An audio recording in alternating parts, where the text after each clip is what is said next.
everyone. Welcome back to Opal and Mint. I am Ashley. It is 13 degrees outside in Texas. I am cold. My lips are chapped. My hands are like just splitting because it's so dry. And my 6-year-old is home today. He should not be, but he is. So I have to film and he's here. So if you hear some background noise, I'm sorry. I'm going to try to keep that to a minimum. But today we're going to be talking about how I approached a commissioned pet portrait. This is my first one. I already have 2 more that I need to do, but it is in a plastic bag and ready to go. I'm going to be delivering this week, but I wanted to talk about the process of how to get started with a pet portrait. And I am by no means an expert on this. This is my first one. I just want to show you the process that I went through. If you have any tips for me, feel free to leave those in the comments because, like I said, I'm new to this. So I have some footage of this. I wasn't planning on doing a video on this, but I have some that I made reels and stories out of for Instagram. So I have some vertical footage of this. And if you ever want to see me see what I'm currently doing, head over to Instagram because I'm usually showing the process behind paintings over there as I go. So I'm not really sure how many hours this ended up taking me, but I do want to take you through the process. So, all right, so before I get started with the process of painting this, I did want to go over the, I was going to say equipment I used, the supplies I used, the tools, the paint, the brushes, all that. This is Arches watercolor paper. It's honestly not my preferred paper, but I had some and it's good. It's good paper. But I'm using this up, and then I'm going to talk about this paper more in a future video. It's Fabriano soft press paper. I have a bunch of giant sheets of that, and I painted a large painting for myself on that paper, and I'm really, really excited about that paper, and that's what I'm probably going to be using going forward with the rest of my pet portraits.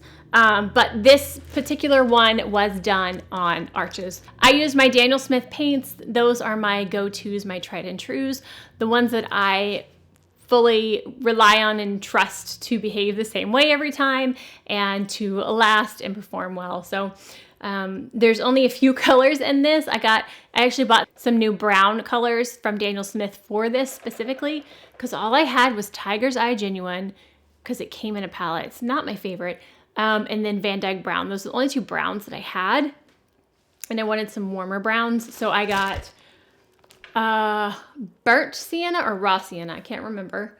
Burnt umber and transparent red oxide. Those are the primary browns that I used in this. I also used some cad yellow, medium, especially on the eyes and down here. And then some Payne's gray mixed in with some of those reds for the darker shades. But that's basically all the colors that I used. My brushes, I don't remember exactly which ones. I do know that I used the Princeton Aqua Elite. Hi, Lincoln. Open. But I do know that I used the Princeton Aqua Elite long round brush a lot in this one. There's Lincoln. It comes to a very long fine point, and so for some of these details, I really enjoyed that. I don't remember which brush I used for some of the bigger washes. When I'm looking at the footage, I'll put it on the screen if I can. So those are supply. Oh no, that's not all. That's not all. This is the other supply that I used. This is what I sealed the painting with. After it was fully dry, after several days, I went in with the Dorland's wax medium, and I do have footage of me putting this on. If you have not sealed your watercolor paintings, this is definitely a way to go. This, however, does not keep the paint from fading. So if you're not using a light, fast paint, then this will not UV protected at all. So put it in a frame that is UV coated, or you can use the UV coat spray stuff. But I like sealing this. I like sealing my watercolors with this because watercolor can be erased with water and can get messed up. So putting the wax over it will make the water roll right off. So it's not going to get messed up in somebody else's home. It'll be sealed. So let's go ahead and get into the process of painting this adorable little puppy. First step is getting a good picture of the pet, and One where you can see all the facial features is very important to be able to paint this. And so the first step is obviously sketching this out. And I sketched it, instead of sketching and erasing and sketching and erasing on your final paper, your expensive watercolor paper, I sketched this out on trace paper.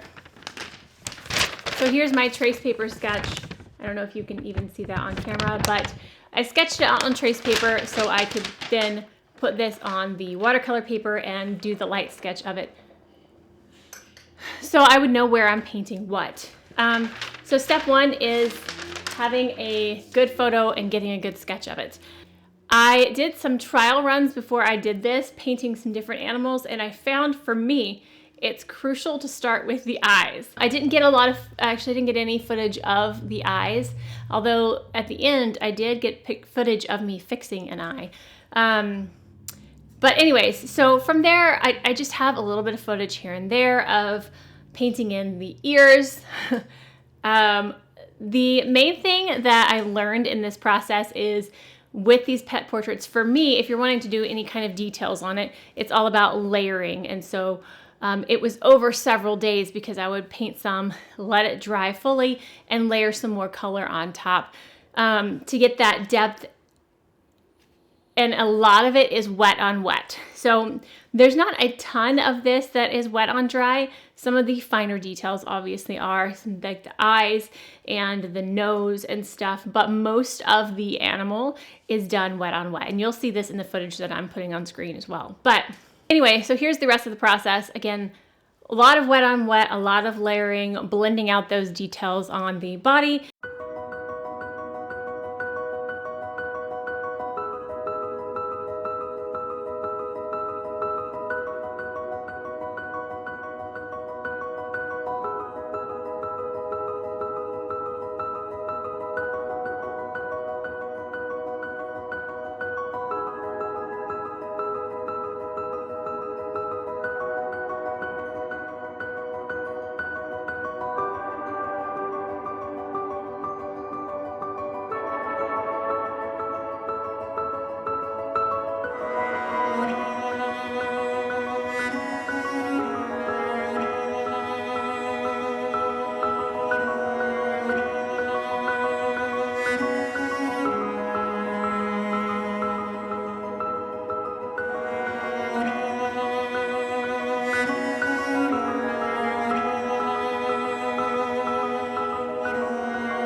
And then towards the end, I realized one of the eyes was not quite like I wanted it. So if you did not know, you can actually erase watercolor to some degree. So I took a wet brush and lightly scrubbed at the bottom of that eye took a tiny piece of paper towel and just lightly scrubbed it up, and then redid the bottom. So I redid the black outline of the,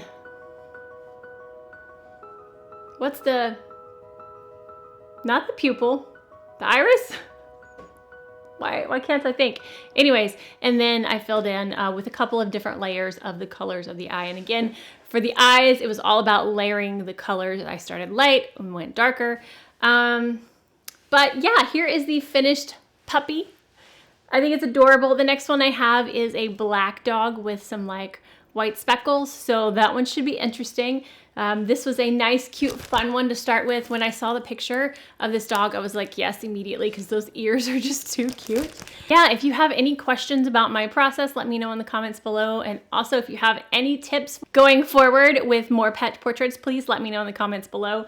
But that's going to wrap it up for this video. If you did enjoy this, please give it a thumbs up. And if you haven't already and you want to see our future videos, hit that subscribe button down below, and I will see you guys next time. Bye. For me going if you're not using it a lot fast, why was that country?